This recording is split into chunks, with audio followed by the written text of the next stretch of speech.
Francesca Evans from LymeOnline, catching you up on all of this week's top stories from the Lyme Regis area. A man was arrested last Saturday evening after assaulting and threatening a woman walking on the coast path just outside Lyme Regis. Police received a report at about 3 p.m. on Saturday, August 29th, that a woman who was walking alone on the southwest coast path was approached by an unknown man who assaulted her and threatened to cause her serious harm. It was reported that members of the public disturbed the man and he made off toward the Charmouth Road area in Lyme Regis. The woman did not sustain any serious injuries. Shortly after 8 p.m, officers arrested a 29-year-old man in the town and he has now been charged. Police said reports of incidents of this nature were extremely rare for this area and they were carrying out a full investigation.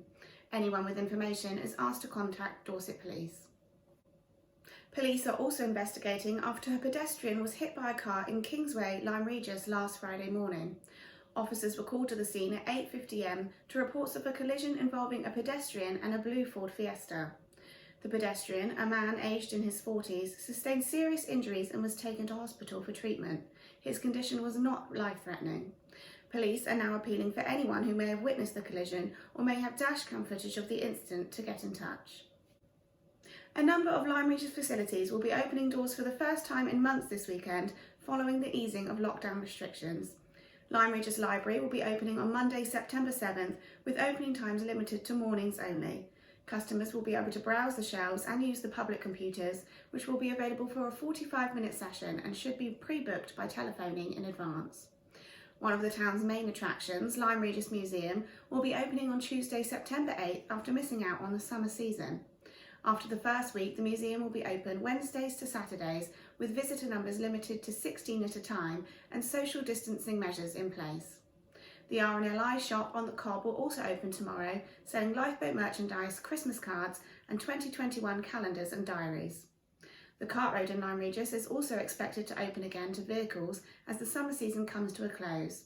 No set date has yet been given, but Dorset Council said it will be lifting temporary road closures across the county, which were put in place to allow for social distancing during busy periods as a number of visitors reduce. This will mean that blue badge holders will once again be able to park on the seafront.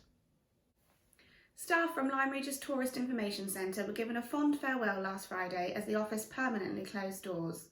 Trudy Robson, Miranda Horsfield and Fiona Common were presented with bouquets of flowers and thanked for their dedication and service at a socially distanced gathering outside the Marine Theatre on their last day.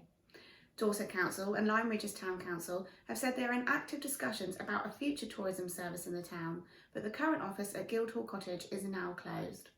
The closure came after Lyme Regis Town Council, which owns the building, terminated the lease for the Dorset Council-run TIC as it plans to take over the space to expand its own offices.